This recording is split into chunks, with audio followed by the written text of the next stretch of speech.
एक लंबे समय पहले एक सुंदर सा गांव था। उस गांव में रंगैया और विमला नामक पति पत्नी रहते थे। रंगैया को उसके पिता का दिया हुआ एक खेत था।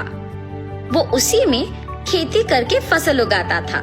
वो एक सुनहरा गर्मी का मौसम था। उसका फसल खेत में ही था, इसीलिए उसने फैसला किया कि फसल को जब तक खेत से नहीं निकालेगा तब तक वो खेत में ही सो जाएगा। विमला, विमला। हाँ जी, क्या हुआ? आज से जब तक फसल मेरे हाथ में नहीं आएगा ना, तब तक मैं खेत में ही सो जाऊंगा। ठीक है जी, ख्याल रखिए। ऐसे रंगैया उसके खेत में सोने जाता है। गर्मी की मौसम होने पर खेत में ठंडी हवा चल रही थी और वो आराम से सोता है। आधी रात को अचानक पायल की आवाज सुनाई देने पर वो जाग उठता है। चारों ओर देखता है और कोई ना दिखने पर वापस सो जाता है। थोड़ी देर में वापस उसे पायल की आवाज सुनाई देने पर डर के मारे जाग उठता है। हाँ, यहाँ तो कोई नहीं है, तो फिर ये पायल की आवाज कहाँ से आ रही है? ऐसे जब चारों ओर देखता रहता है तो पायल की आवाज फिर सुनाई देती है। तब उसे एक परछाई पीछे दिखती है तो उस तरफ मुड़ता है। दिखने में भयानक एक भूत उसके सामने आके खड़ी हो जाती है। उसे देख, बाप रे, भूत भूत! ऐसे डर के मारे चिल्लाते हुए बिना पीछे मुड़े घर की ओर भागने लगता है। वो भूत सिर्फ आधे रास्ते तक उसका पीछा करती है। जल्दी से भाग के घर पहुंच जाता है। विमला, विमला, जल्दी दरवाजा खोलो, भूत मेरा पीछा कर रही है। ऐसे जोर से दरवाजा खड़खड़ाता है। अपने पति की आवाज सुनकर विमला जल्दी से दरवाजा खोलती है। तुरंत रंगैया अंदर आके दरवाजा बंद करके कांपने लगता है। क्या हुआ जी, क्यों डर रहे हो? तब वो जो भी हुआ उसे बताता है। भूत क्या सच में होता है जी? आप नींद में खुद की परछाई देख डर गए होंगे। कुछ मत सोचिए और सो जाइए। ये कह के चली जाती है। उसकी पत्नी उसके बातों का यकीन ना करने पर वो कुछ नहीं कह पाता है और चुप रह जाता है। क्या मेरी पत्नी सही थी? मैं क्या अपने ही परछाई से डर गया?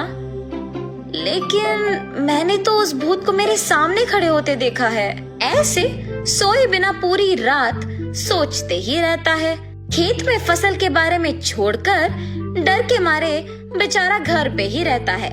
सुनिए, रात होने वाली है जी, आप क्या खेत नहीं जाएंगे? अगर मैं अपनी पत्नी से कहूँगा कि मुझे खेत जाने से डर लग रहा है तो न जाने वो मेरे बारे में क्या सोचेगी। उस खेत में अगर सच में ही भूत है तो भी मैं नहीं डरूंगा, मैं जाके आऊंगा। ऐसे अपनी पत्नी से कह के उसके खेत जाता है। मेरे पत्नी से मैंने ऐसे बात किया जैसे मुझे कोई डर नहीं है, पर अभी खेत जाके मैं अकेले कैसे रह पाऊंगा? ऐसे डरते हुए खेत जाता है। घबराते हुए खेत के चारों ओर देखता है। अब तो खेत में कोई नहीं दिख रहा, पर शायद कल की तरह सोते समय में पायल की आवाज सुनाई देगा। ऐसे सोचता ही है कि उसके सामने वही भूत आके खड़े हो जाती है। कल तो तुम बच गए, पर आज मैं तुम्हें बचने नहीं दूंगी। मुझे कुछ मत करो, मैं यहाँ वापस कभी नहीं आऊंगा, मुझे छोड़ दो। तुम्हें छोड़ दूं? ऐसे जोर से हंस के रंगैया को गायब कर देती है। सुबह हो गया, मेरे पति अब तक लौट के क्यों नहीं आए?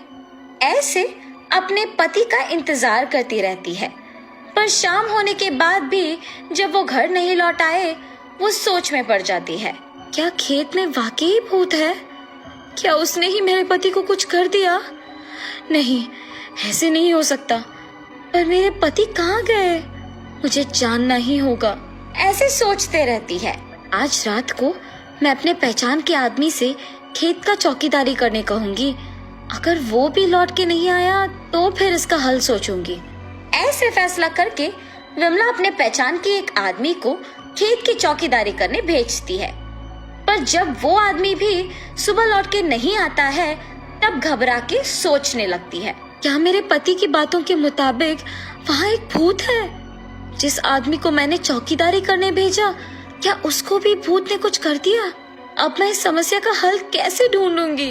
ऐसे सोचकर खेत को जा रही थी जब रास्ते में उसे एक तितली कांटों के बीच फंसे हुए नजर आती है। उसे उन कांटों से आजाद करते ही वो तितली एक देवता के रूप में बदल जाती है और उसके सामने प्रकट होती है।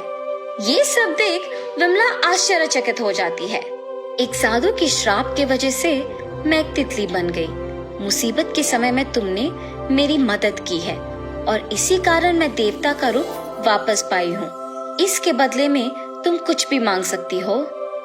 ये देवता तो मेरी मुसीबत का पक्का हल निकालेगी। मेरे पति को उस भूत से आजाद करने के लिए मेरे पास सिर्फ ये एक मौका है। ऐसे वो उस देवता को सब कुछ बताती है। उस भूत से मेरे पति को बचा के उस भूत को हमेशा के लिए हमारे खेत से भिजवाने का हल बोलिए माता। ठीक है, मैं जो कहूँगी वो कर सकोगी ना? हाँ, जरूर करूँगी। ऐसे कहने पर देवता विमला को एक मंत्र बोलती है। मैंने जो मंत्र कहा है वो तुम्हें उस भूत को देखने के तुरंत बाद अपनी आंखें बंद करके मन में कहना होगा। तब वो भूत तुम्हें छोड़ के चली जाएगी और उस भूत से तुम छुटकारा पा सकोगे। ऐसे कहने पर वो खुशी से अपने खेत जाके रात होने तक वहीं रुकती है। आधी रात को उसे अचानक पायल की आवाज सुनाई देती है। कहीं से तो पायल की आवाज आ रही है। भूत को देखते ही मुझे उस मंत्र को कहना होगा।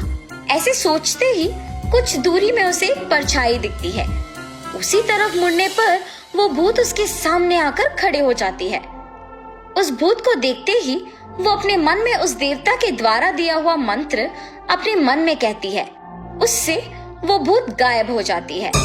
अपने पति के साथ ही वो चौकीदार भी आजाद हो जाते हैं। उस भूत से छुटकारा पाने के लिए सभी विमला का अभिनंदन करते हैं और सभी खुश होकर वहाँ से घर चले जाते हैं। उस खेत से भूत का चले जाने पर रंगैया आराम से खेती करके फसल उगाते हुए खुशी से जीता है।